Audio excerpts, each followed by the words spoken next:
Too hot for TV. Welcome back to Doctor Who Too Hot for TV. We are the podcast that looks at all things Doctor Who Extended Universe. Today, I'm joined by a brand new guest. It's Luke Sims-Jenkins. Luke, how are you? I'm very excited. How are you?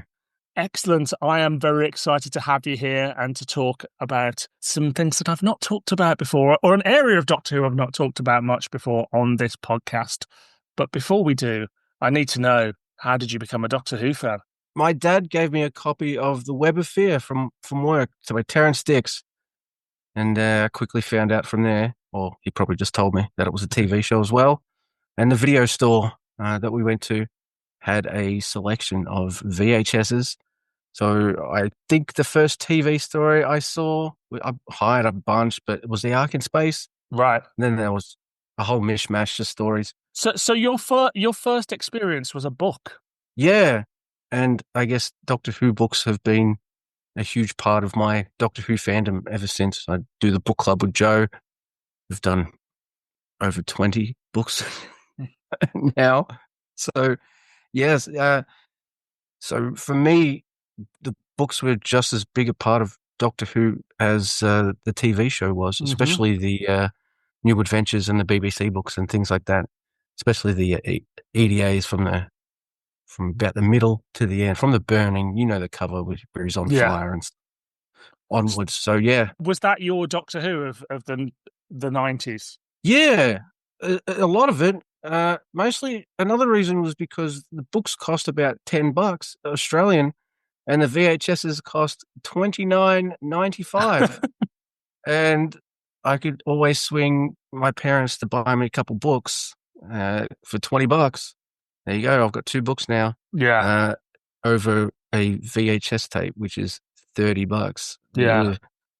Yeah. And parents like, it's encouraging your kids to read, right? Whereas watching a VHS, that's just lazy, right?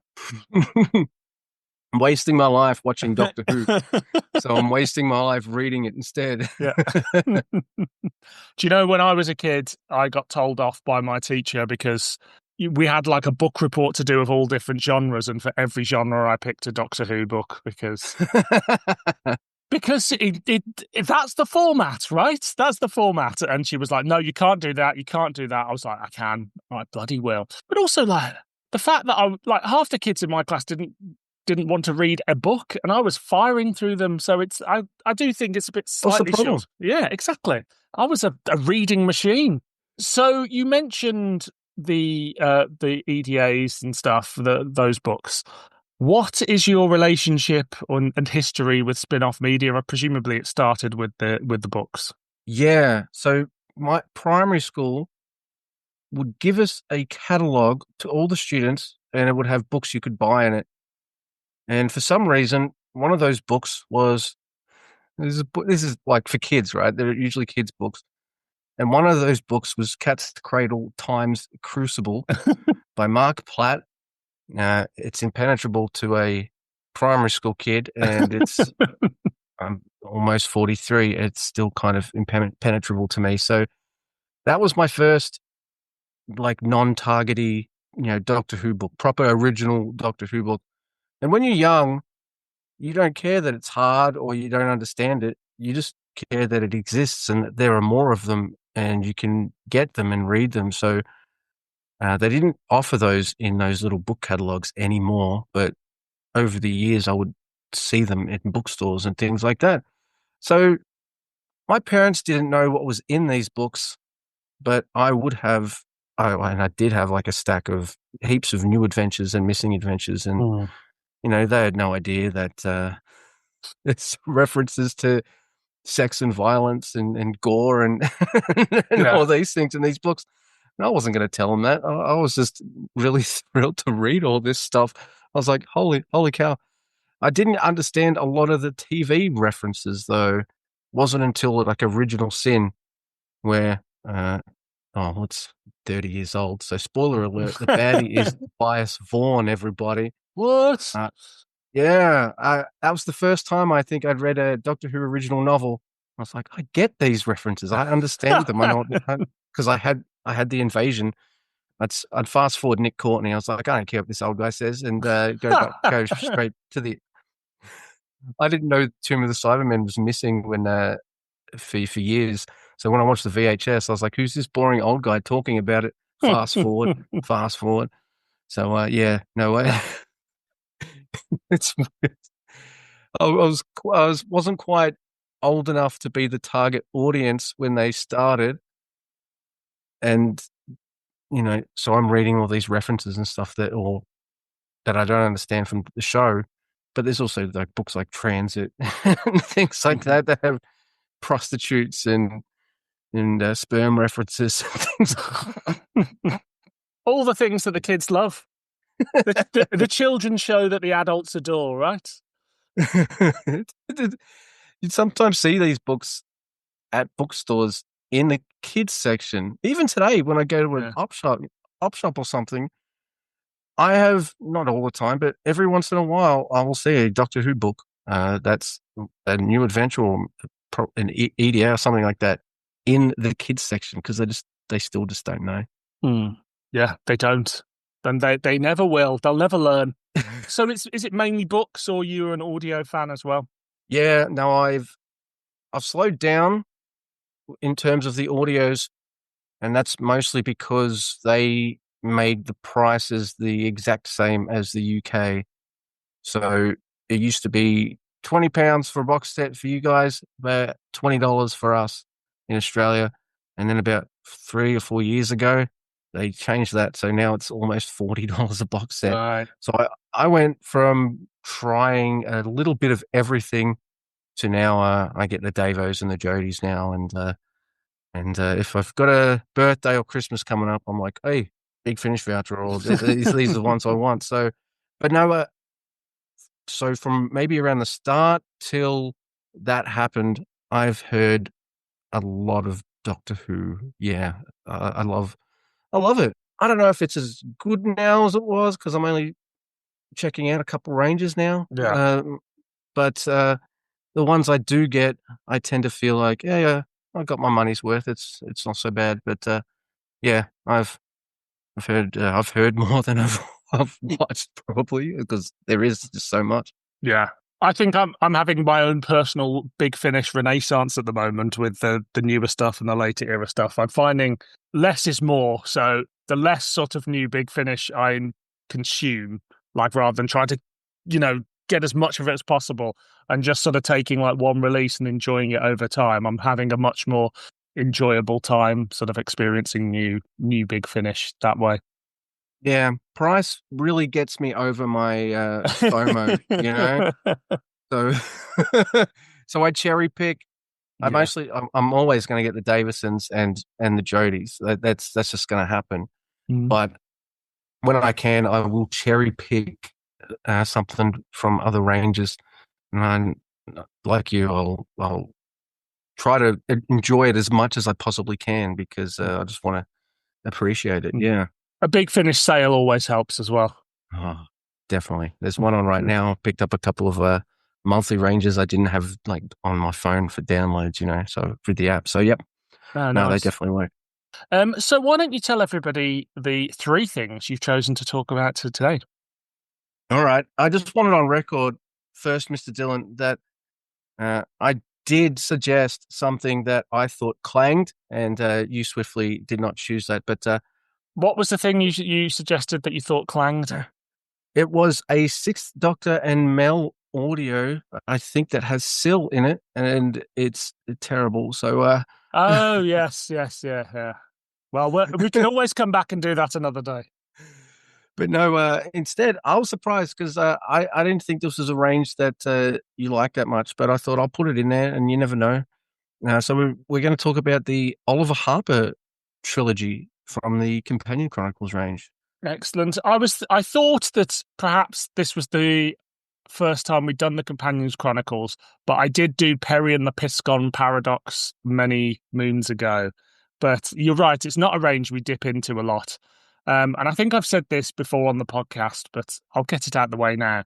I did used to struggle with the Companion Chronicle format, and in generally sort of audiobooks or enhanced audiobooks, I've always struggled with, but the last few years, for whatever reason, that's disappeared. So it's really helped me when dealing with the Companion Chronicles and audiobook format for this. I can properly engage in a way that, for some reason, my brain just didn't like it before. But that's not an issue anymore.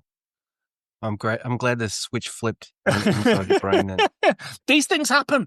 Like, for the first 25 years of my life, I hated sweet corn. And then one day I woke up craving sweet corn. And ever since then, I love sweet corn. I'm like that with peanut butter. I used to hate peanut butter. What do you want on your toast? Like peanut butter. Now.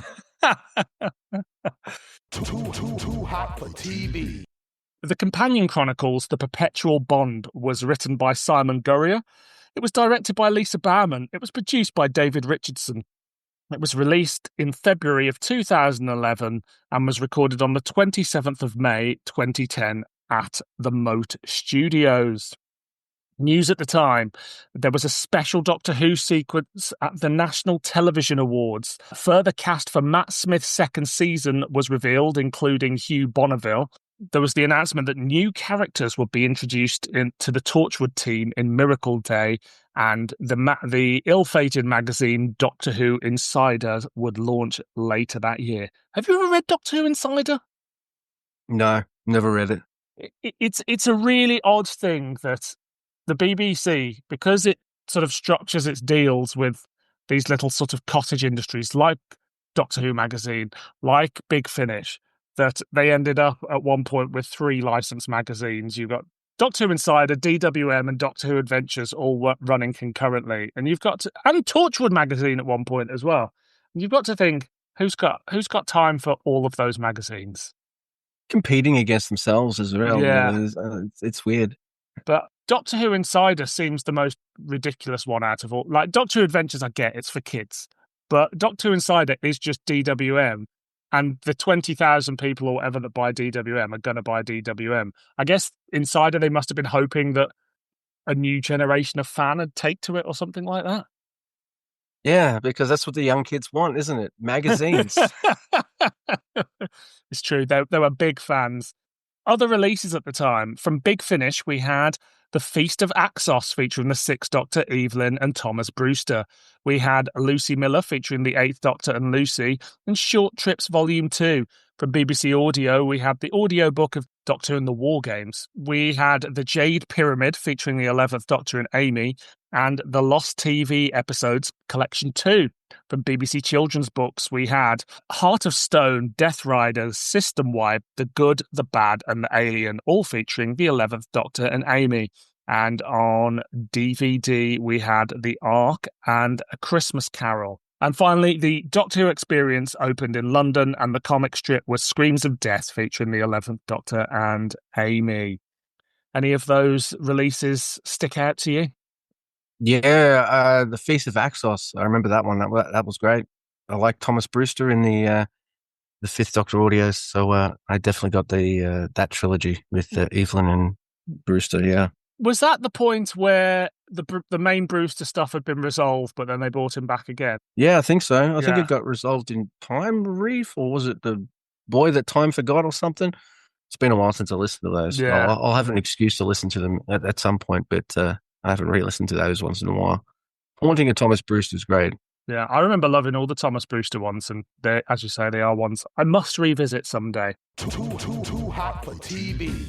The Doctor and Stephen arrive in 1960s London, where they encounter a young man named Oliver Harper, a city trader whose life is entangled with a dangerous secret. Drawn into Oliver's world, the travellers uncover a sinister alien conspiracy involving the alien race known as the Fulgurite, who are using Earth's stock market to further their slave trading business.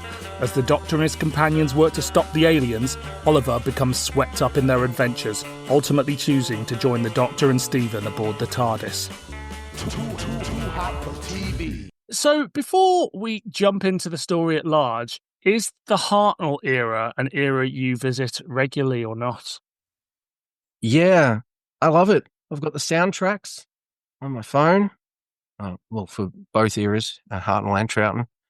Even for stories that exist on TV, because I like to go to bed with sound, and it's nice to not just to hear just stuff going on and not knowing what's happening. So they're a go-to for if I could sleep to you, you've done good. It's a compliment, not an insult. I'm comfortable enough to be like, yeah, I can. So yeah, it's a go-to era like that for me, and I've loved it since I was a kid. I don't know why, but I also think that era and Troughton gave me the taste for kind of 50s, 60s B movies and things like that as well, because they share a lot in common with both. I like the mystery of the Hartnell era, even though I'm coming at it and I've seen what's to come, and that's all been kind of filled in and told to us by now where he's from and all this kind of stuff. You still get that feeling of mystery, and anything can happen from the Hartnell era more than most eras. So it's something I've always loved, be it just watching it or listening to it, because a lot of it's missing. I like the fact, especially in the early Hartnells, that they're not necessarily going on an adventure. They just land somewhere, and all they want to do is get out of there. It's not until the Daleks' invasion of Earth where the Doctor goes, "I am the good guy, and we must stop all these bad people." Like before that, it's just like, "Oh, we're here. We need to get away from here." And like whatever happens in between that is, a lot of fun. Marco Polo, give us the TARDIS back. No. 7 episodes. So it is a favourite of mine.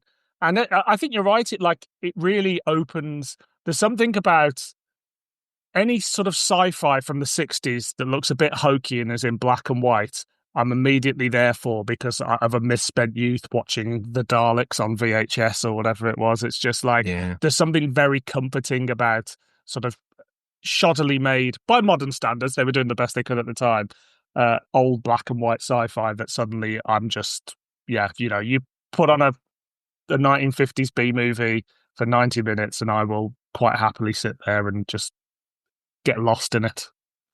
Even a bad one, like doesn't have to be This Island Earth or something. It could be absolute rubbish. And like sometimes I will literally just put B movie, like 50s, 60s B movie into YouTube or something and see what comes up, and I've got a whole playlist to go through. And it'll be called something like Radiation Men from Mars or something like that, and it's absolute bollocks. But because I can listen to the soundtrack to Galaxy 4, I can sit to do that.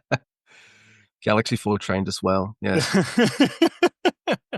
So, are you a regular listener of the Companion Chronicles range?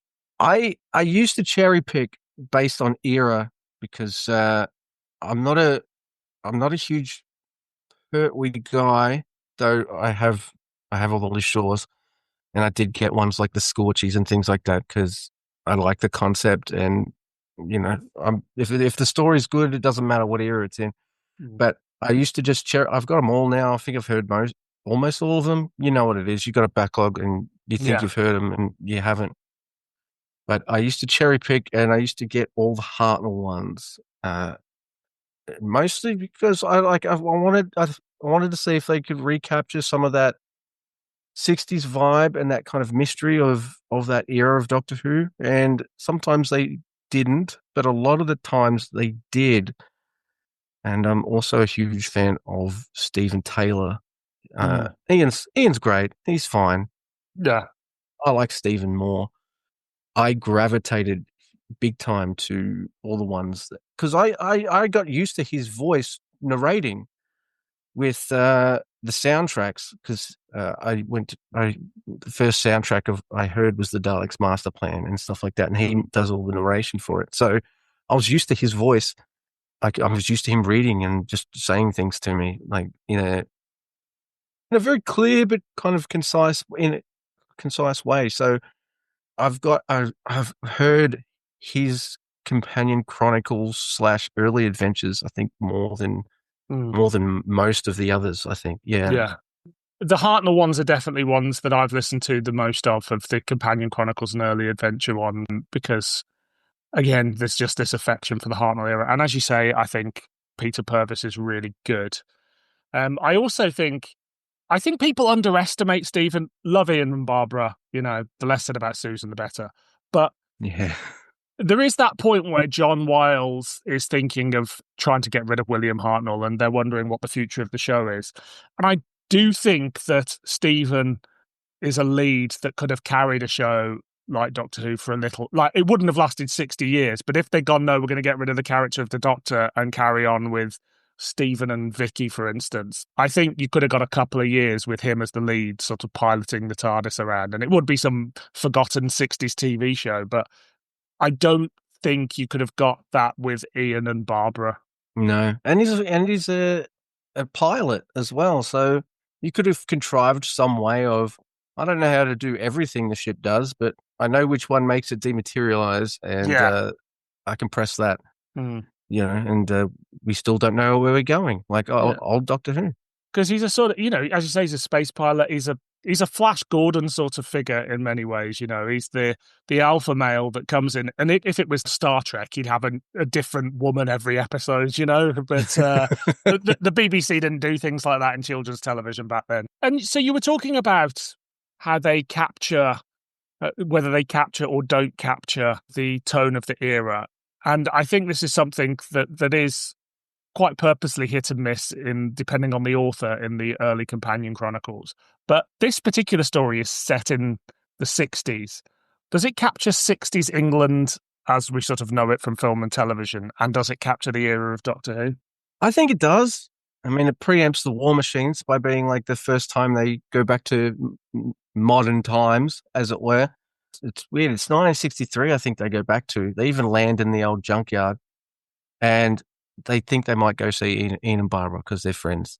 See how they're going, even though they arrived back in 1965, I think. Anyway, so they're not there.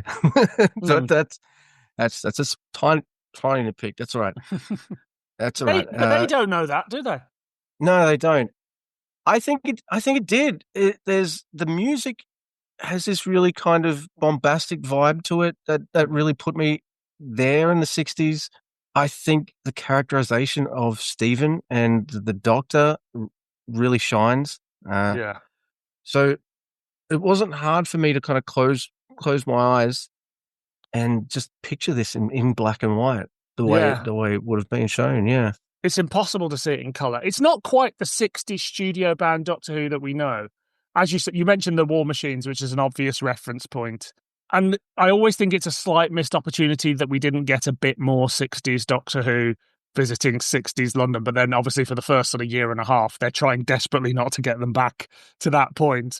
But, when he does eventually land there in the War Machines, you're like, yeah, I love this sort of anachronistic figure in this environment with these young people. And in this, there's just lovely little images of like the Doctor walking in the rain and on a bus and things like that. And it's like, yes, this is it's slightly more new series than classic series because it probably wouldn't waste time with stuff like that.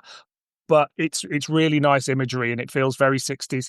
It also, like, the music gives me a real, I know it hadn't happened at this point, but a real Countermeasures vibe. I don't know whether you ever listened to that range, where it's very 60s, but not quite 60s Doctor Who. It's a bit more. Yeah. Tristram Carey, it is not. But it's still, you wouldn't put this on a modern drama at the same time. And I like it because Stephen hasn't been to modern times yet before, so he's calling umbrellas rain screens. He doesn't quite get having to pay for a bus ticket on the bus. Yeah. When he finds out they're called umbrellas, well, for the rest of the story, if it comes up, he will call them umbrellas. But I kind of like how Simon writes Stephen, a guy from the future in modern times, and how he doesn't quite know everything. He Yeah. goes, there's been some war. It's like World War II, but he wouldn't know that, or Yeah. it would just be one war that happened, and there's been so many bloody wars since. Yeah. Yeah, so it's really good. He feels anachronistic in that kind of really cool 60s way. And in one of the later plays as well, because it does quite some interesting stuff with Stephen, just not like just adding little bits of texture where, you know, he talks about growing up in a war zone, which is something you don't really think. But of course, when we meet Stephen, he's been captured by the mechanoids or kept by the mechanoids, but essentially he's sort of fallen out of the sky from a war, right? Yeah, I'm pretty sure it was a Dalek war as well, or something like that. He does mention, I think it's in these, but it's or somewhere else. But he did fight the Daleks, so he does know them. Yeah, it's very cool. So it'll mention things like before he was a pilot in the war or a military pilot, he was just a normal pilot doing delivery runs and things like that. And his boredom of that job led him to enlist, which, you know, got himself into all sorts of trouble, like being stranded on Mechanus for years. And also there's something about it's being set against the London Stock Exchange, which feels very specifically the 60s version of that. And I know that sounds a weird but like it's not Wolf of Wall Street at this point or anything like that. I mean, maybe there's an 80s version with loads of people doing coke and loads of escorts and something like that, but it's not this version. No, definitely not. So they managed to sort of take something that is sort of cross-generational and go, actually, we can define the 60s version of that. And that's largely done with sound design, but it really works for me. There's also an element of They Live, the John Carpenter movie from the 80s. Yeah. It reminds me of that because none of the humans can see the aliens in this story, except for the Doctor, Stephen, and it turns out Oliver Harper. So that just reminded me of that, because they're trying to get people to consume and obey and spend and all this kind of stuff. And then you got all this stuff with the stock markets and things like that. I also like that he takes a subject that bores the shit out of me, the stock market, and creates a really interesting kind of tale around it. The second story, he'll do that with maths. Oh, God, I hate maths. And yet that worked for me too. So kudos. If we were both more interested in the stock market and maths, we'd probably be a lot richer and be able to afford all those big Finnish stories. Oh, definitely. Yeah, I wouldn't have worried about sales. I've already got all these. Like, it doesn't... Exactly. I've got them physical and download, got them when they came out. Well, yeah, as you say, Oliver Harper is very much in our Rowdy Roddy Piper, They Live guys in this. It's all out of bubblegum, yeah. Yeah. So how do you think it handles the introduction of this new companion? It's great. It sets up a mystery for Oliver that won't be revealed until the second story. I heard this when it came out, so it's the mysteries for Stephen. We sort of know some of it, maybe. I can't remember. No, it's properly revealed in the second one. Yeah, we know is that he gets a phone call that he is on the run from the police because somebody's been caught for something. And at that point, it could be absolutely anything. And that other person gave him up. Yeah. Probably because the coppers had probably questioned him and all that kind of stuff. So I think it sets it up well. They set up a character that fits this team and this era of the show, but never would have been done in the 60s on the show. But, you know, so I like that. I like that you can take something that we can do now and explore that now, but also set it in this era where they never would have done it. It's not something classic Doctor Who would have done, you're right. I think had the show continued into the 90s, you possibly could have seen something like this. Because I think of I remember Grange Hill and Biker Grove and things like kids' TV shows like that doing storylines like that, but it was still very much a scandalous plot line. But you're right, it's a story that they would tell now, and it'd be quite an interesting thing to do, but, you know, I just don't think we'll ever get a companion from the past, even the 60s. No, they don't even do future companions anymore, really, either. Maybe Captain Jack, and that's about it. Captain Jack and Vinder. Don't forget Vinder. Oh, Vinder. How dare I? I love Vinder and I love Flux, but I always forget Vinder exists until I'm watching Flux. Oh, yeah, Vinder. Yeah. Yeah, no, I think Oliver Harper fits in really well. I'm probably going to butcher the real actor's name because I think it's Tom Allen, but forgive me if I call him Tim Allen because I've done that many a time. So he's great. He's a stockbroker. He is on the run, but he's also really curious because he's seen an alien and things like that. And he knows the Doctor and Stephen because he bumps into them. They can see them as well. So he wants to run, but on the other hand, it's freaking aliens. I want to know what this is all about. What's going on? What's happening? And because it involves his stockbroker firm, he can get them in and deal with it. No, I think it's a good intro. It's a very new series intro in terms of sort of his quest for his keenness to learn more about what's going on. But would you say he's obvious companion material? Like, if you just handed this to somebody, do you think they would be expecting him to join the Doctor on his travels? No, I guess if you didn't know it was a trilogy at the time, I guess maybe you might not have expected him to join at the end. But yeah, he doesn't fit that mold. He fits the mold of guy on the run or needs to get away, so he gets himself on board the TARDIS. He's not like one of those. I'm one of the special ones, like they always have in the new series. Like I'm very special, and that's why I'm here. It's more like I have to get out of here, otherwise something bad's going to happen to me. Yeah, I think you're right. And is this the first time that we technically get two male companions? I don't think it happens again until the Jodie Whittaker era, does it? No, I think no. You got Jamie and Ben. Oh, of course, yeah. But this is the first time you've had two men in the TARDIS with no women around. So it's a sausage fest in the TARDIS for the first and I think only time it's ever happened. Yeah, lads on tour. Yeah, that's right. It's usually one man and the Doctor, like Planet of Fire or something like that, and even then he just leaves at the end of that story, Turlo. Or it's the Doctor, a man, and a female assistant as well. So it's never been three guys. It's quite the novelty. I like it. Bros in space.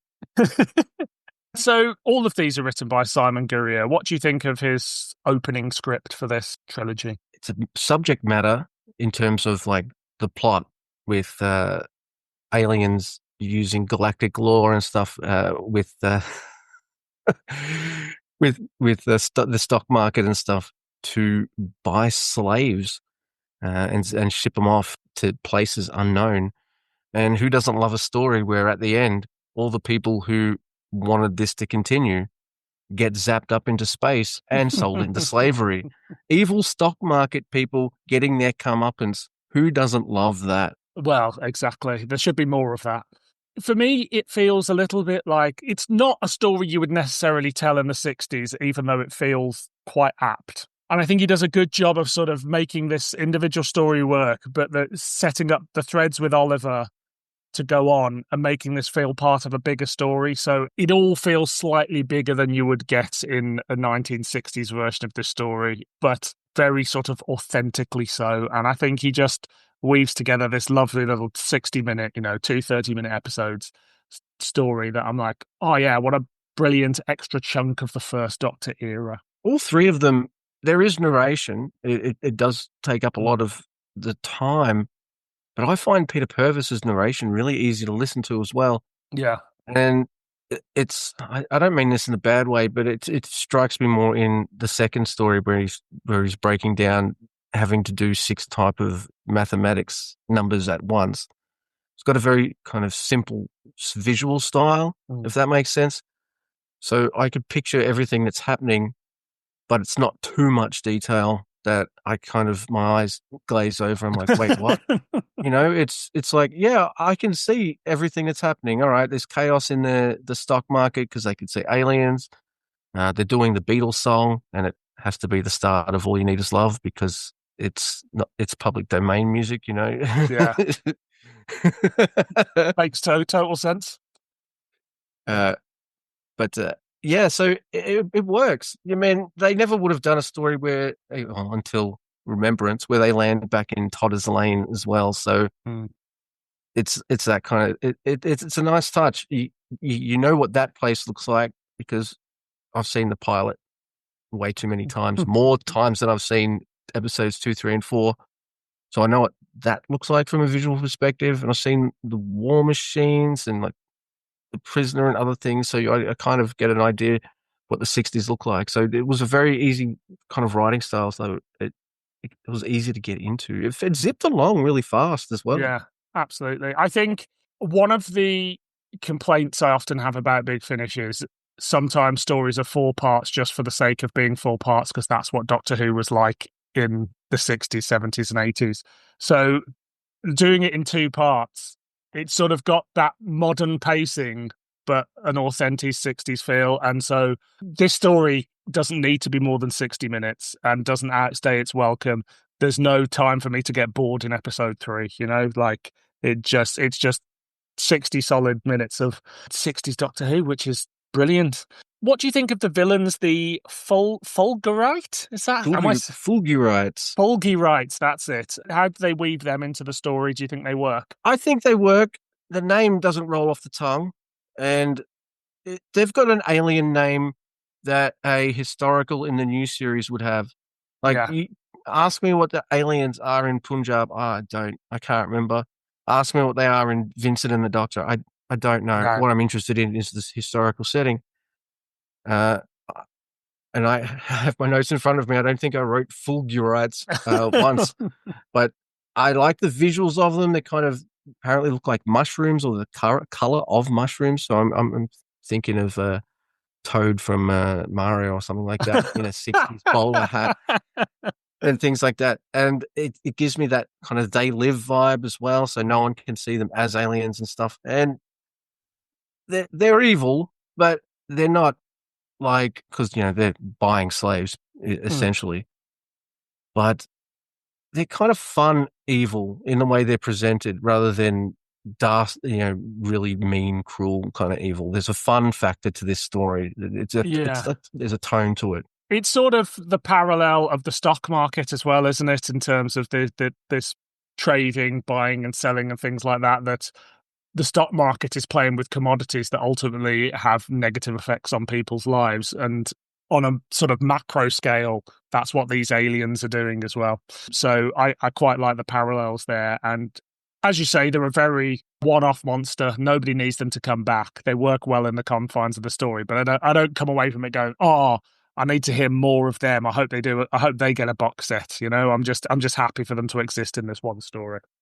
Yeah, same here. The Perpetual Bond does what it needs to, and that's set up the mystery of Oliver Harper and him joining the TARDIS, and that's pretty much all you need. All of these stories are very much about the dynamic between Oliver and Stephen, and the Doctor to a lesser extent. Not that the plots are incidental, because I think they're all good stories, but that's the stuff at the forefront, and you just need a villain that's going to push on the story in the background while also pushing on the sort of emotional beats of each of the characters. Is there anything else you want to say on this one before we move on to the next one?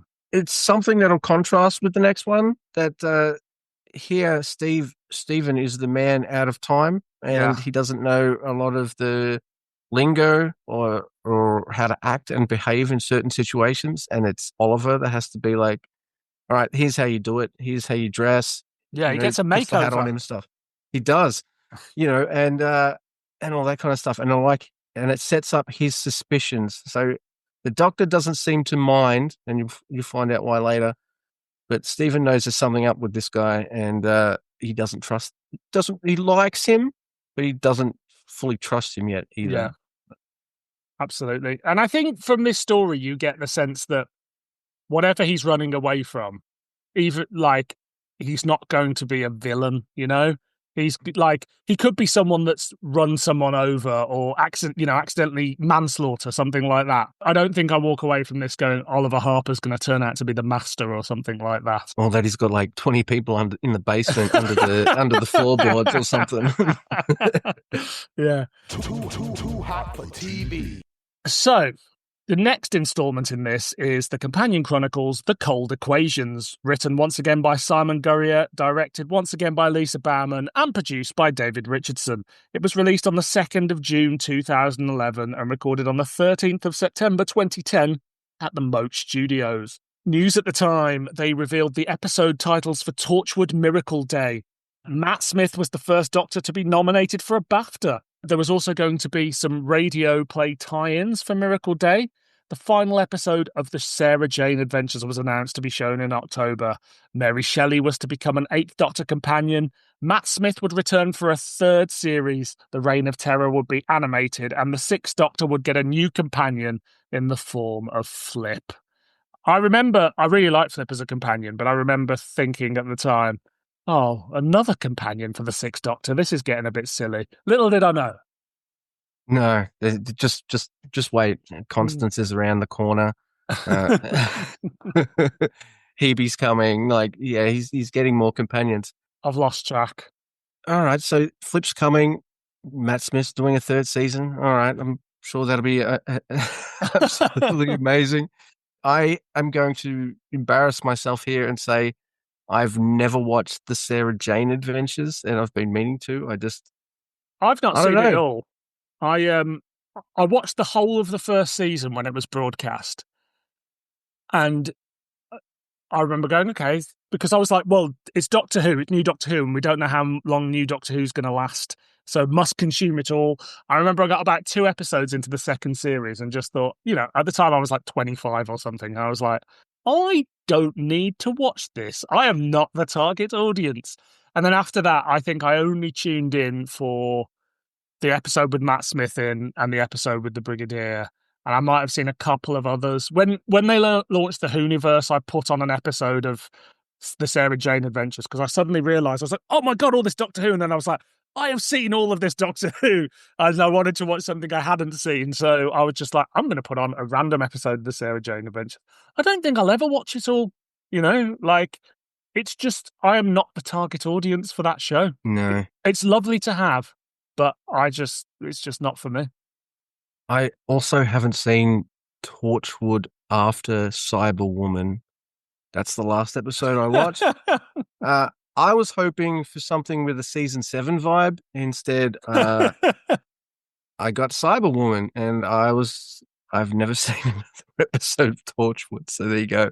Look, I've seen all of Torchwood. It is an oddity, and I don't think you could even make a program like Torchwood now. There's some great episodes of Torchwood. There's some terrible episodes of Torchwood. I think the bad ones were getting to a point of as it's aged, they're so bad they're good. So I think at some point, it's probably worth a late night jump in with a couple of beers or something like that. But I'm not going to force you to watch it. No, I'd rather go rewatch The Underwater Menace and laugh myself silly. Me too. Releases at the time. From Big Finish, we had Rat Trap featuring the 5th Doctor, Tegan, Nyssa and Turlo, Animal featuring the 7th Doctor, Ace and Rain, and Jago and Lightfoot Series 3. From BBC Audio, we had the Ghostlight audiobook and Nuclear Time featuring the 11th Doctor, Amy and Rory. The comic strip was Apotheosis featuring the 11th Doctor and Amy. The DVD box set was Earth Story. There was a stage play called The Crash of the Elysium, which premiered at the Manchester International Festival. And on TV, we had A Good Man Goes to War. Any of those releases stand out? The Rat Trap does. I like, not all of them are great, but I generally like the Nyssa is older storyline. It was just an excuse to get all 3 of them in the audio booth together and have a blast, wasn't it? That was pretty much the idea. Don't think Rat Trap was one of the really great ones, though, so that stands out for me. In that, the Jago and Lightfoot Series 3, though, was pretty good. Yeah. I remember Rat Trap being a bit especially when I'm really, around Good Man Goes to War, I'm really enjoying the TV series, so what's happening in the Big Finish range has become less important to me. Yeah. Too hot for TV.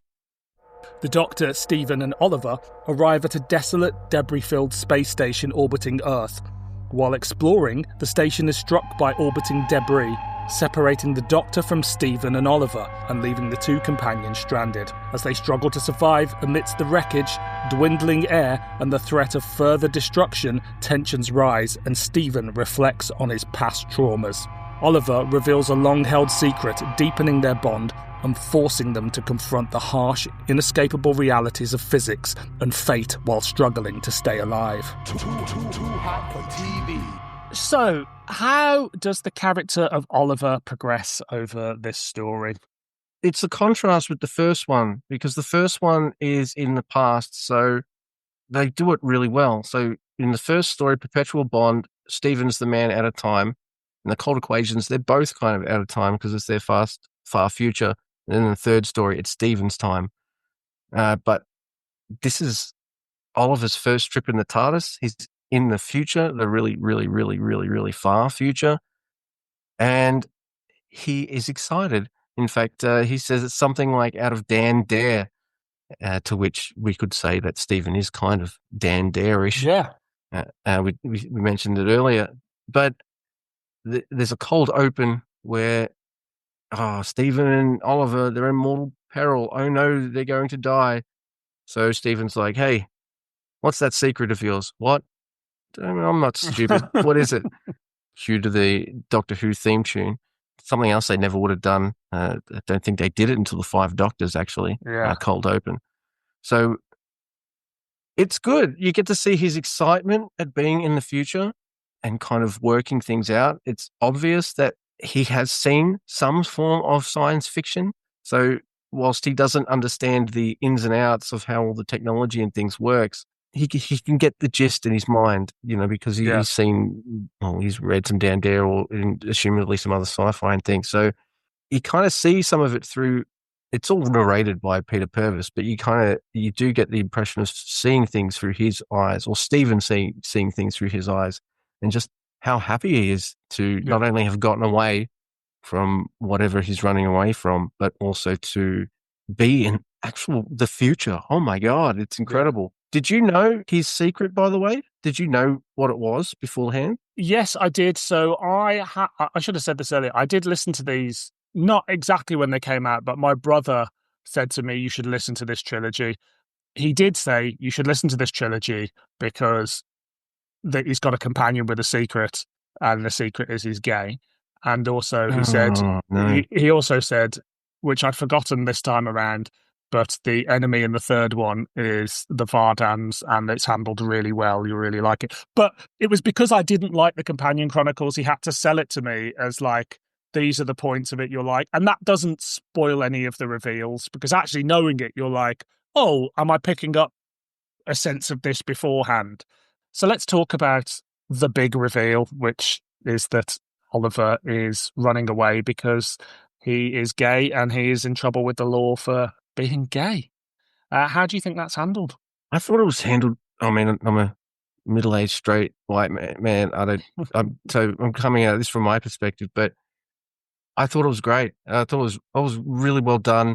I loved Stephen's reaction to it. Yeah, he just laughs and goes, "Is that all?" Yeah, yeah, because he's from the future where none of that matters and hasn't mattered probably for a couple hundred years, so it's normal. In one way, it's very dismissive, but it's dismissive in the nicest possible way, if that makes sense. Yeah. Like, because he's still got the empathy there for this horrible situation that this guy's found himself in.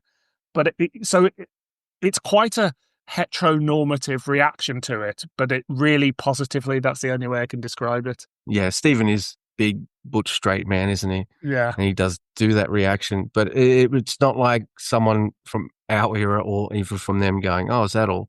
Yeah. It's him going like, oh, really? That's really normal where I'm from. So it's not even a consideration of being a possibility of it being a big deal. So he's worried that, as we said, is there someone under the floorboards? Did he do a hit and run? Did he steal something? Yeah. Is he a shoplifter? I don't know. Is he embezzling? Like, what is he doing? Yeah. On the stock market, I guess one of the questions is like, oh yeah, did he lose somebody loads of money? Did he steal loads of money from somebody?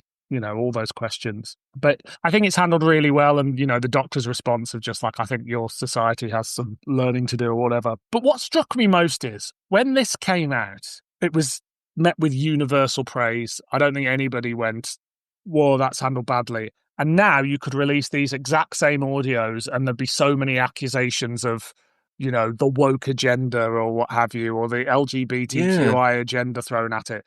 And it just goes to prove we've been doing these stories forever. It's only now that they've become politicized and polarizing by the hard right. Why are we getting a gay companion? Just tell us good stories. This is a good story. Can't we have both? Like, what's your problem? Yeah. Prime example of like how you can use somebody's sexuality and make it a really interesting plot point in a Doctor Who environment, I think. Yeah, it's a plot point they wouldn't have touched in classic Who, except maybe Cartmel. But if you're doing that's the good thing about Big Finish is they can do things that feel authentically of their era, but with the modern sensibility and actually do something like this. And it's great. And he's in this kind of situation where he thinks he's going to die because they're in orbit around Earth and there's lots of junk circling the Earth, which means if the junk goes out of alignment or if they're not careful with where the space station is, everything's going to go haywire and everyone's going to get split up. Mm. So Stephen and Oliver wind up in this, I don't know, a corridor or something like that, sealed off and sent hurtling around. And the TARDIS has been ejected as well because it added weight to the station that, messed with the maths and things like that. So they're stuck in there. Stephen's got a hand in a hole that leads to the vacuum and it's getting freezing and numb. And he's got to kind of move his arm somehow to get air out. So that will move him towards the TARDIS or safety and things like that. He's essentially got to play pool with planets, but without a pool table and doing all the sums in his head and then just kind of guessing and hoping for the best that, he's got all his sums right. But it looks bad and they think the doctor can't do anything to save them. So, hey, we're dying here. There's no hope. Tell us what your secret is. And I think that's one of the only ways Oliver might have revealed something like this because it's a really huge deal for him from that perspective because it was illegal. As you said, it's not the sort of character story you would tell in the 60s, but this one feels the most authentically 60s in its setting. Like I could absolutely see a Doctor Who story in the 60s, a bit like episodes 2 and 3 of the Space Pirates, with just two companions trapped on a space station, like on a bit of debris from a space station and thinking they're going to die. It felt very authentic in terms of its setting, and even the science stuff, which is probably a bit advanced than the math stuff is probably a bit more advanced than they would do in the TV show, but it still feels like it's erring towards that educational remit that the 60s show still had at that point.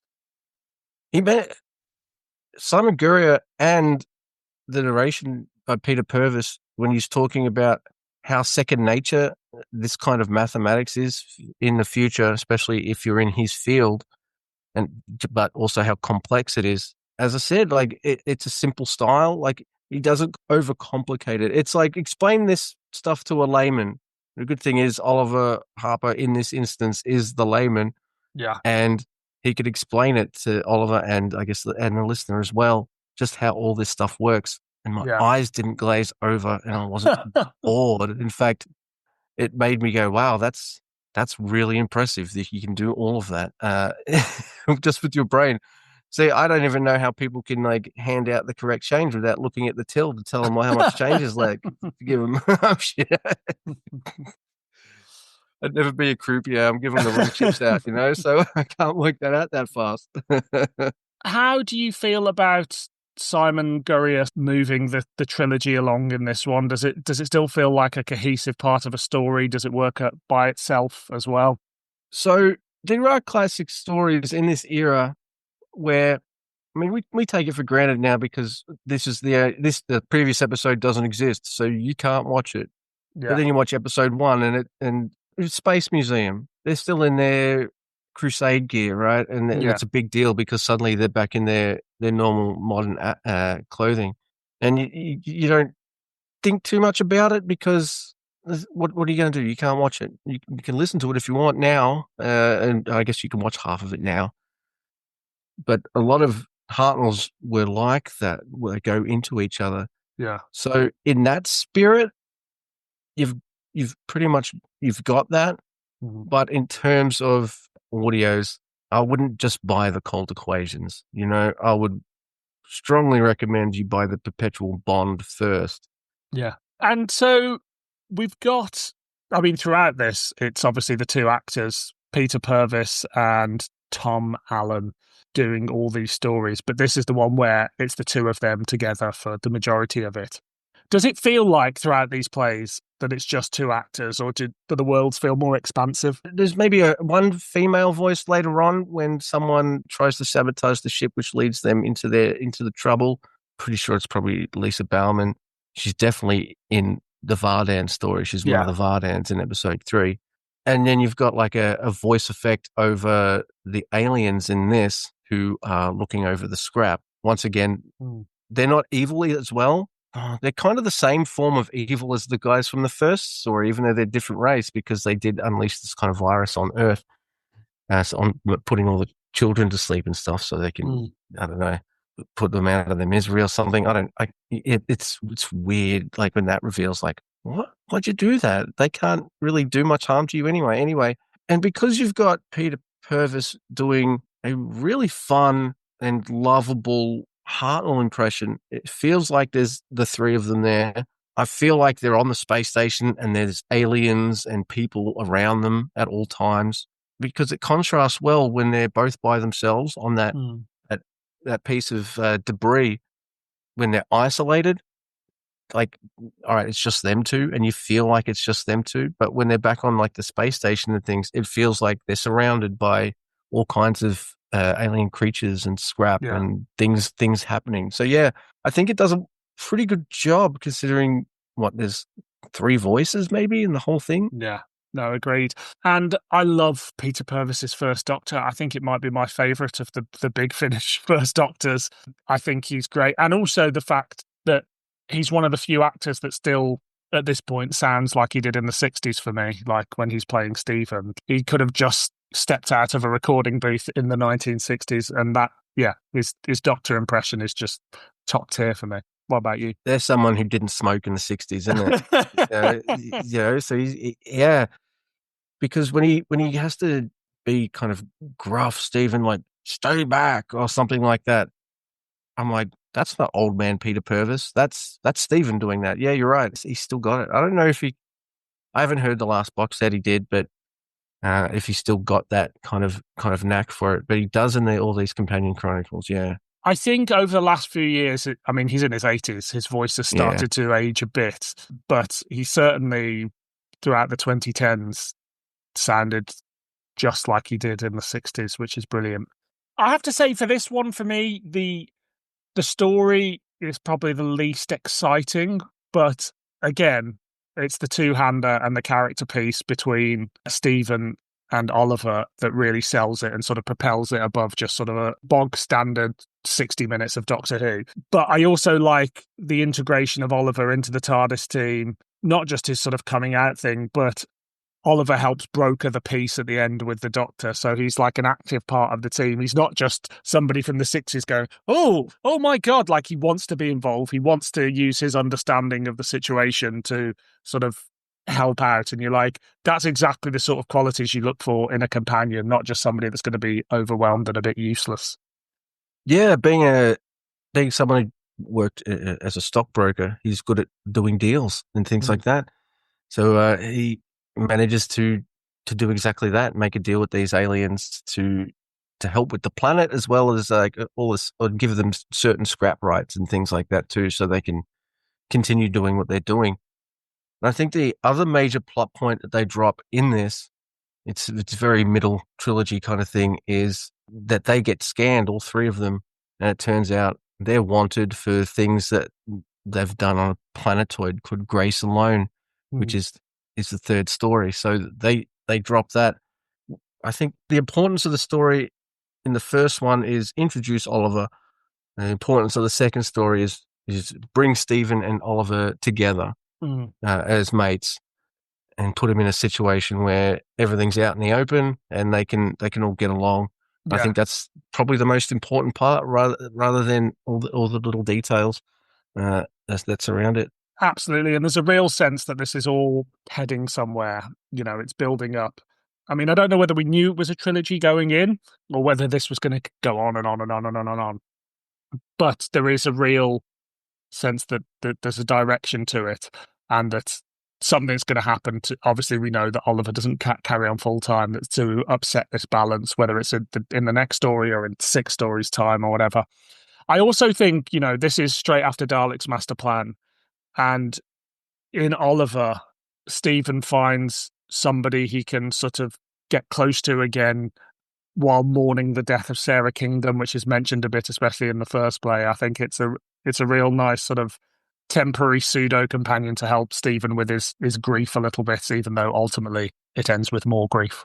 And he's also, I think there's a mention in this story where he says to Oliver, and I think he might even mention it in the third story too, that it's his turn. You know, like he feels like if you join the Doctor in the TARDIS, you're living on borrowed time. Sooner or later, something bad is going to happen to you. You're going to age to death. You're going to be blown out of an airlock or something. Something bad's going to happen to you. You're rolling the dice too many times, which is an interesting way of seeing it. But if you've been through what would have happened over a long period of time with the Daleks master plan, you can kind of see why it'd feel like that.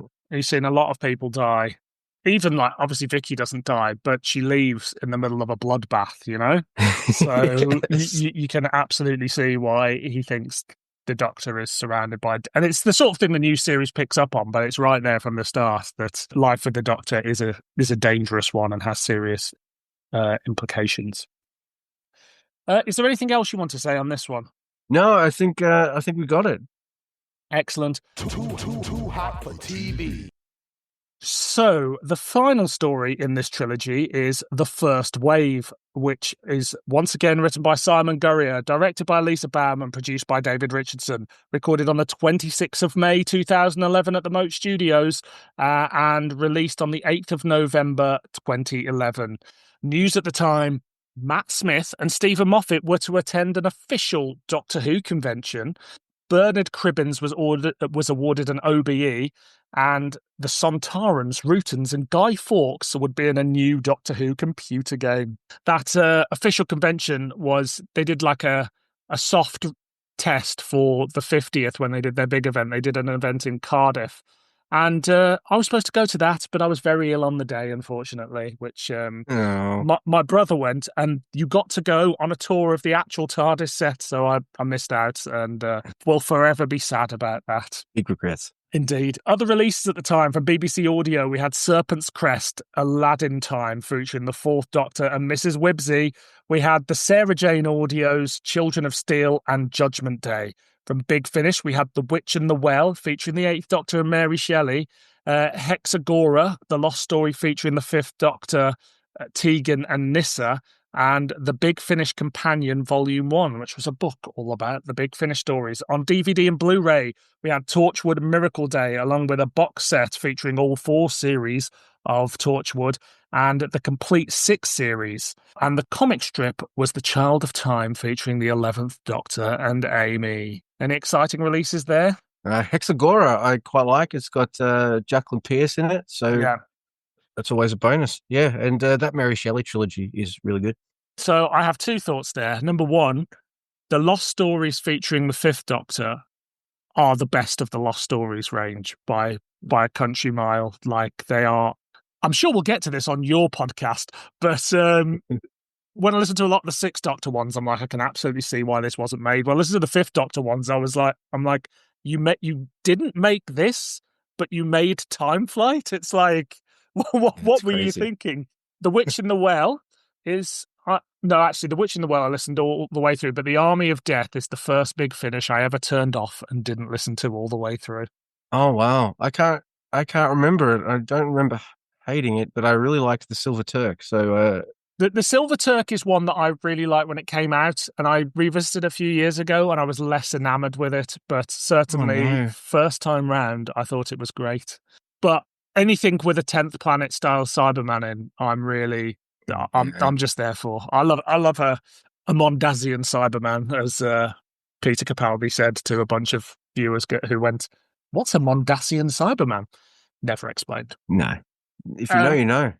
Well, exactly. Too hot for TV. The Doctor, Stephen and Oliver arrive on the remote planetoid Grace Alone, only to find its settlement devastated and its crew wiped out by the Vardens. When the Doctor is apparently killed, Stephen and Oliver are left to face the threat alone.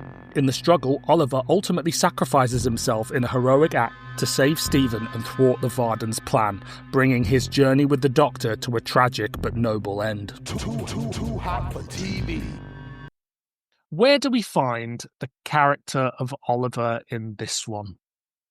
All right, so I have a minor nitpick, and I have a bone to pick with Simon Guerrier here. Because the TARDIS can go anywhere in space-time. Awesome. Which means surely you could make us, the listener, feel like when this story starts and they're on Grace Alone, that there's been a gap and they've gone to have several other adventures in between here instead of going straight to Grace Alone, which would mean we've tied up the trilogy.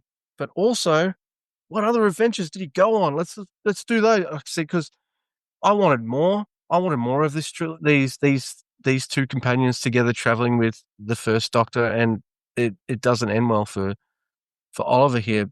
It starts with an interesting cold open, like the first. Well, I think they all have cold opens, but like the second one, where Stephen and Oliver trapped in space, and they feel like they're going to die. And this time, well, they're trapped in a different part of space. This time they're in Stephen's time or thereabouts. Apparently they're a little bit in his future because some of the technology is better than when he was around. So it's still his era. You know, it'd be like we dropped in the 1970 and Oliver would still recognize a lot of things, and some things would be different, but a lot of the same. So they're trapped in spacesuits in between two areas of this planetoid, and they're running away from something, and they think the Doctor is dead, so they think they're screwed, absolutely screwed. So they're up a certain creek without a paddle at the start of this story. This one feels like the stakes are raised a little bit. There's something about it from going in, even knowing that it's the end of the trilogy. It just that the situation feels even more tense. I'm actually quite glad there isn't a little gap, because I think the trilogy, as much as I would like to see more, the trilogy works, and anything that Big Finish did to throw in extra adventures in a gap would weaken the trilogy. So you're sort of damned if you do and damned if you don't. Yeah. The Lucy Miller stories I love, but I listened to one of the new Lucy Miller and 8th Doctor ones, and I was like, I don't know whether I need this in my life, you know? It's just, I like to look at certain eras of the show as a complete things, whereas other ones, like, there's definitely room for improvement, I guess you would say, and more stories to be told. No, I say that. You've got 3 really good stories, and if you do a 4th, you risk diluting it and giving us a shit one. So, no, I get it, and it wraps things up nicely. You don't have to wait and wonder or anything like that. I say nicely, but it's a downer ending, but it's still pretty nice. So, how does Simon Guerrier weave these 3 stories together and indeed finish off the trilogy? There's lots of contrasts. So, of them being out of time, and also various ways in which they're out of their depth. Stephen's out of his depth in the first one. Oliver's out of his depth in the second one, and they're both out of their depth in the third one. So it kind of builds from that, and they do a good job. I mean, we know the Doctor's not dead or anything like that. He's going to live a little while longer yet, another 60-odd years to go. But they believe it, and that's enough to kind of drive the story. Yeah. And they feel hopeless and just kind of outmatched and overwhelmed but there's also that sense of they're not going to give up. Oliver's kind of new to all of this all of this stuff. This is his third and final adventure. This still hurts, but he knows enough that when it's all hit the fan, he doesn't. He helps save the Earth in the future, and now he's got another opportunity to kind of save the day here again. So no, I like it. I like how it builds and how it gives both characters an opportunity to know what's going on and also be completely out of their depth and then be like that together in the last story. Absolutely. And I think there's a desperation to this one that feels a bit new series in the sense of like the Satan pit or oxygen of like, oh, being in an alien environment for humans is really dangerous. They're on this sort of far reach base and, when Stephen's sort of locked outside of it and, walking along this, we're in waters of Mars territory and things like that. And I really, really enjoy that, seeing them in that environment, because we do see the Doctor and his companions in that environment in 60s Doctor Who, but quite often they can't quite sell it because of the limitations, whereas this feels like, it's got modern production values. I know we can't see it, but it just feels, the world feels more dangerous. In the 60s, you're relying on the actors to sell the danger, whereas the production values sell it as well. And this, the sound design and the music and things like that. And Lisa Bowerman's direction. No, she's great. And makes her most obvious appearance in this as a Vardan. By this point, I've heard enough audios to be like, I think that's Lisa Bowerman. Yes, it is. I think they take that crappy monster from the Invasion of Time, and Simon Guerrier makes them absolutely freaking terrifying. Yeah. And gives them a kind of logic to them. Like, oh, you can travel like this. Why do you have spaceships and things like that? Well, energy kind of dissipates over time. Radio signals die out the further out they get, or they get corrupted and things like that. So the physical form's got to catch up. I think, as you say, I think that's a really good idea. And it's only a slight tweak to the concept of the Vardans.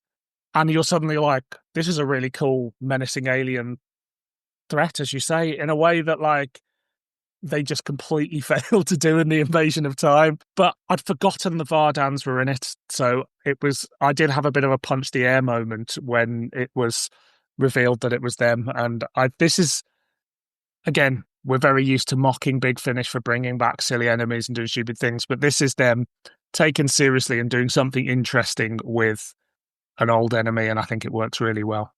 I mean, I did make fun of it a little bit, but I do like the Invasion of Time. Not for me. It's one of the few classic series stories that I just want. That and Four to Doomsday are probably my two classic series stories that I've just never got any reason to put on. And there's a chance I'll never watch them again. Who knows? I'm not saying that it's a banger. I'm just saying, like, I can watch it and derive entertainment and fun from it. Though, I did make fun of it first. I want that on the record. But to take those villains, and I like how the Doctor responds to them, because when he first encounters them, he's like, oh, maybe they didn't realize what they were doing in terms of communicating with the humans, and accidentally fried them and killed them and stuff. And he quickly finds out, oh no, I meant to do that. This is a vanguard to an invasion of Earth. Yeah. This is our foothold from where we're going to launch forward. And take things over and do things kind of sneakily and things like that. So that's very Doctor Who-y. They might not be hostile. It might have been just like a miscommunication. It reminded like that kind of feeling in the one where Capaldi's fighting the 2D monsters. Like, he's trying to communicate with them all this time, and then he realizes, oh, no, you're just evil. Like, that's fine. I can deal. Now I know how to deal with you. I'm gonna deal with you because I don't have to use diplomacy and things like that. So it's the Doctor realizing, oh, okay, well, I tried it the nice way. Now I'm going to use my intelligence and my kind of quick wits and my slyness to. But at the same time, because it's the Vardans and they can read your brainwaves and your mind, he can't really communicate a lot of his ideas or plans to Stephen and Oliver, so they think he's dead, and so do the Vardans, really. But that's kind of what he wants the Vardans to think so he can track them and defeat them. Yeah. It's a very Troughton thing too. He destroys the whole fleet. And again, like, the Doctor's not dead, but you at the same time you're thinking, well, how is he going to get out of this one? There's a real sense of suspense and danger to this that if you'd had said to me going in that I would get that from a Vardan story, I would not have believed you.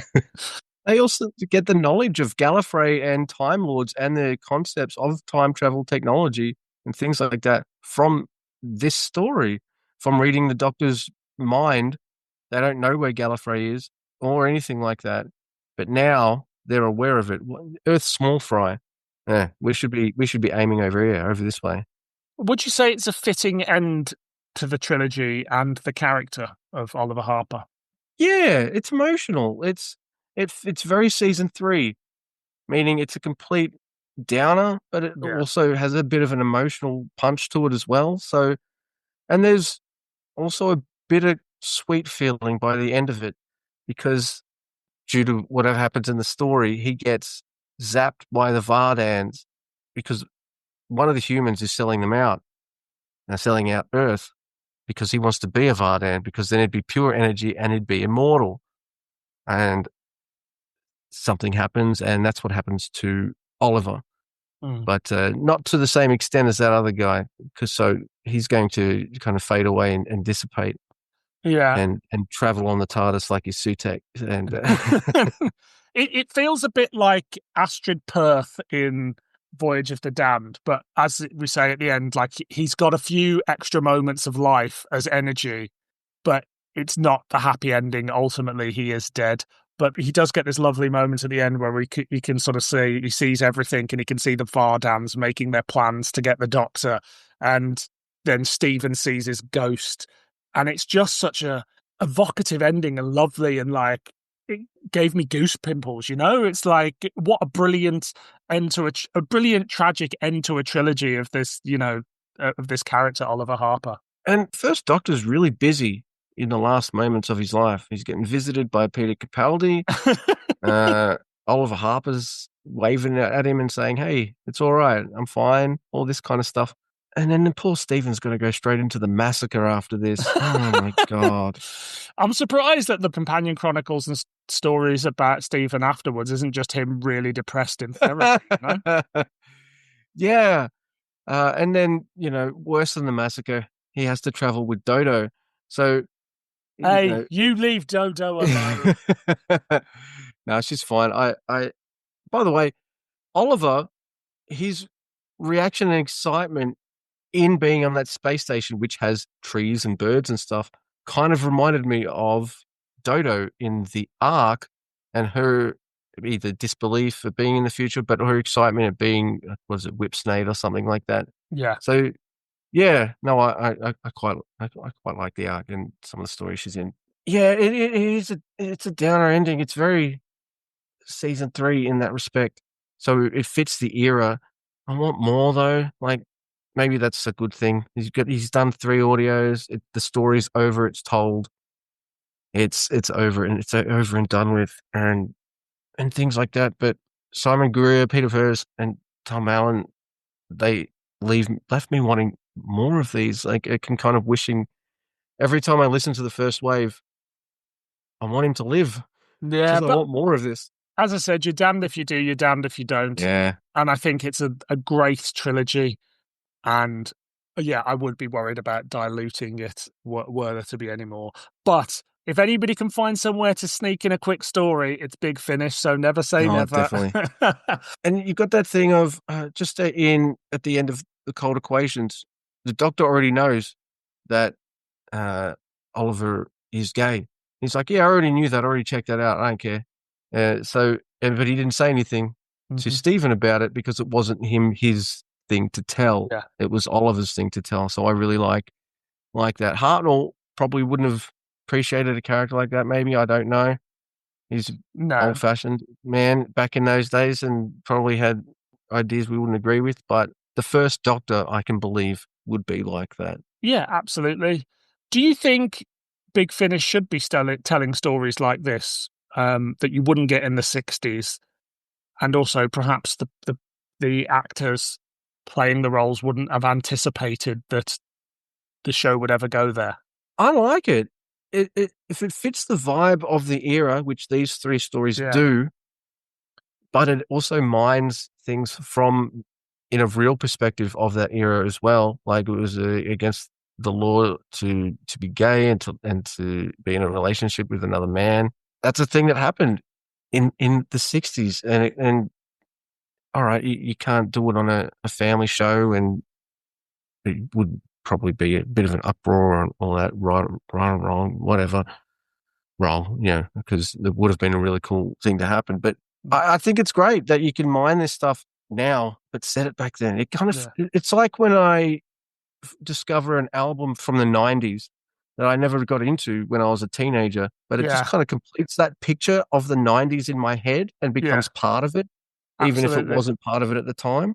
Yeah, I get you. When like you're into X amount of bands from that era and you love those out, and then suddenly there's like I never checked out that band, and it's like, oh, this is a new bit of old stuff. Yeah, I remember Peter Purves at the time responding really positively to these scripts as well, because it's very easy to just roll out these actors and get them to do another hour of Doctor Who or 2 hours of Doctor Who, and you go, yeah, but to actually give them something meaty, like Peter Purves is giving his all and giving a really great performance throughout these as multiple characters. But it's a really meaty story for Stephen with really great dialogue, and the relationship between Oliver and Stephen is brilliant. Like there's a real warmth and affection there. And it's never like will they, won't they, or anything like that. It's just like two people thrown together who form this bond, and it's really well handled. Like they don't put, in terms of the relationships and the character stuff in these three stories, they don't put a foot wrong. It's really well handled. I like all of the Companion Chronicles written by Simon Guerrier, especially his Hartnell ones. He does really, really good ones. Like I love the Sontarans. I like the ones with Stephen set after the Savages, and he's looking back and you find out some, it's an old story mixed in from when he was traveling with the Doctor and things like that. But the one I go back to the most, and probably because it has the most weight to it, is the Oliver Harper trilogy. It's just got that little bit extra. It does something a bit different, and it's a companion I can spend a little bit spend time with again, even though I know he's short-lived with Oliver Harper. Absolutely. Is there anything else you want to say on this story or the trilogy as a whole? Even though we've spoiled the shit out of it, well, you had it spoiled for you as well, so you knew it.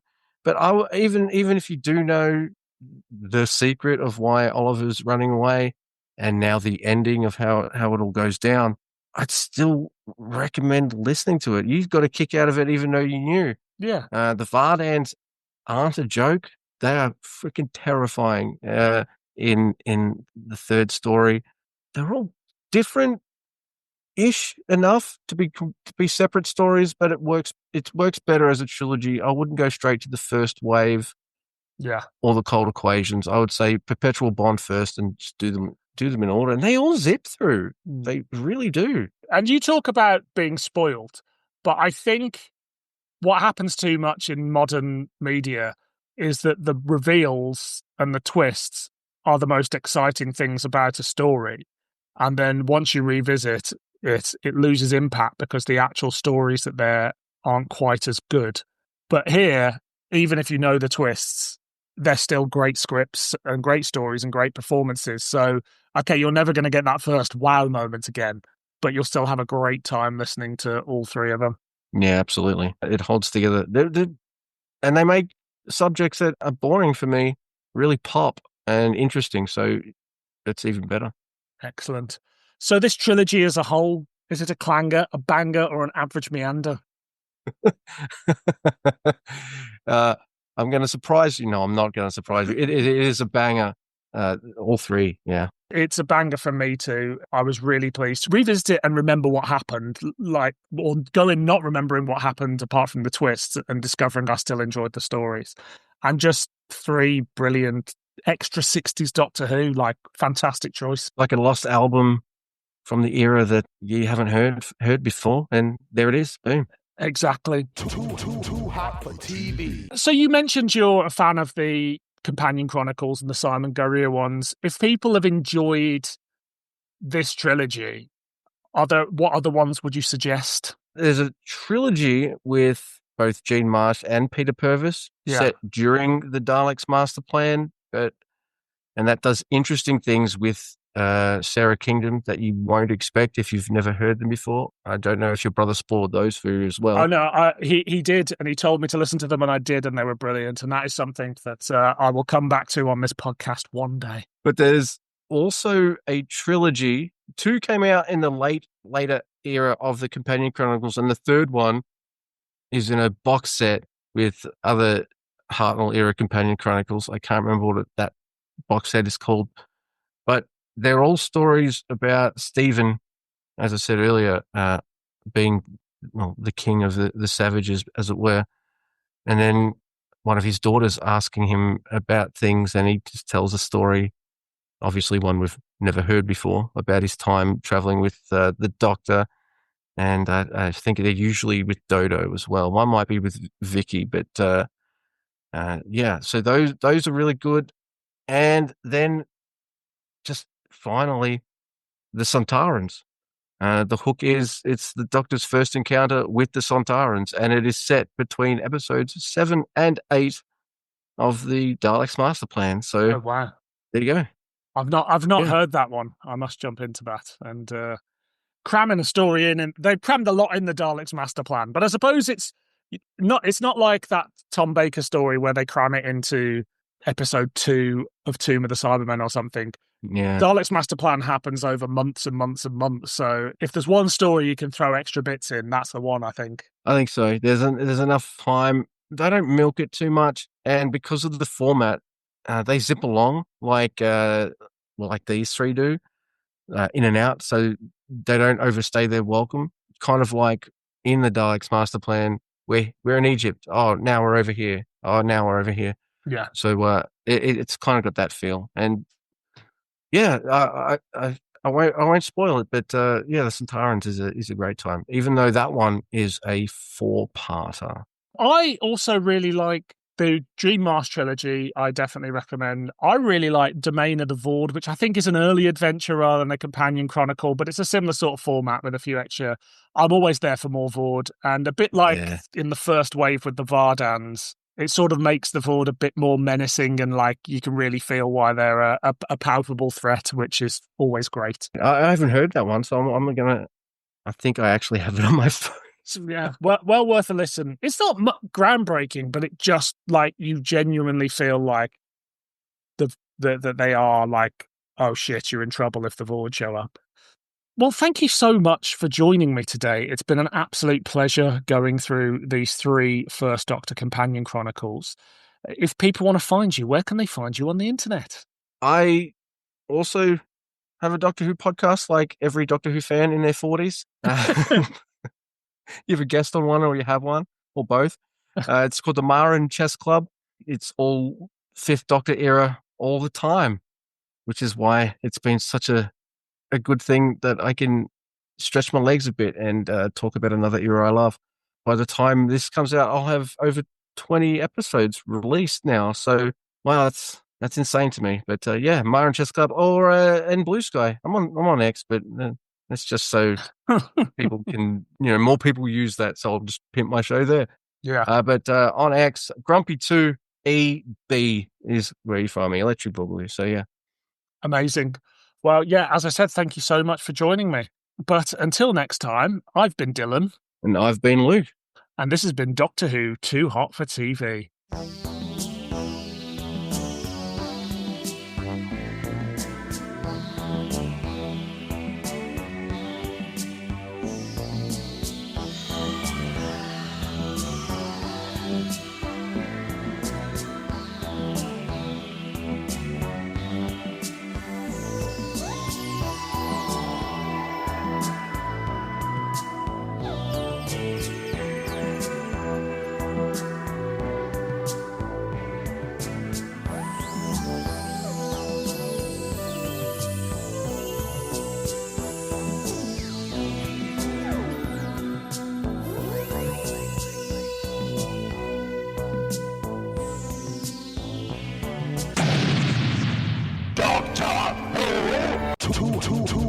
TV. You're right about the Davison lost story. Some of those Baker ones feels like, oh, we found a napkin that Johnny Byrne wrote on. Had an outline for a pitch he had during a lunch with John Nathan Turner. We'll turn that into it. Yeah, I just like the Baker ones are really hard to get through, but the Davison ones, as we will chat about now, I'm sure, are I mean, there's some fucking great. Is it the Mega? Which is the one with the Dalek mutant in? Oh, the Elite. The Elite, that's it. Fuck me. Like, I've got no idea why they did not make that story. It's so good. I get that vibe with this one. Children of Seth. In a way, I'm kind of glad they didn't make it because Honor Blackman and David Warner are on the audio. So, yeah. But also, I would have. All right, so you didn't make Christopher Bailey's third script. Keep hiring him, please. Yeah. And Stephen Gallagher. I don't know what you think of this. I guess I'll find out.